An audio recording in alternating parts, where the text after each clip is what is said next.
স্বাগত ডিবিসি সংবাদে। আপনাদের সাথে আছি সামিয়া জানা। শুরুতেই জানিয়ে দেব আকিজ বশির গ্লাস সংবাদ শিরোনাম। অন্তর্বর্তী সরকারের ৮ মাসে প্রত্যাশা আর প্রাপ্তি নিয়ে মিশ্র প্রতিক্রিয়া সাধারণ মানুষের। আলোচনায় মব সন্ত্রাস, দূরদর্শী হবার তাগিদ।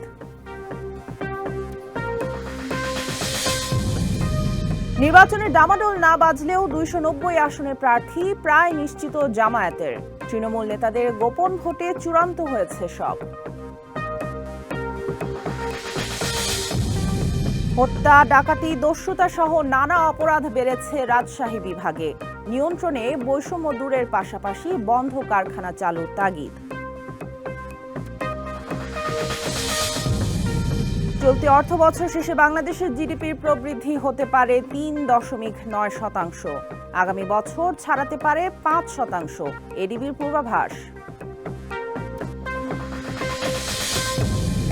বাংলা নতুন বছর বরণের প্রস্তুতিতে মেতে আছে ঢাকা বিশ্ববিদ্যালয়ের চারুকলা অনুষদ।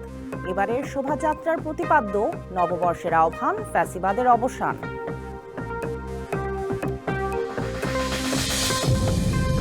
এবং গাজায় ইসরায়েলি হামলার প্রতিবাদে বিক্ষোভের সময় ভাঙচুর, লুটপাট, গ্রেপ্তার মোট ৭২।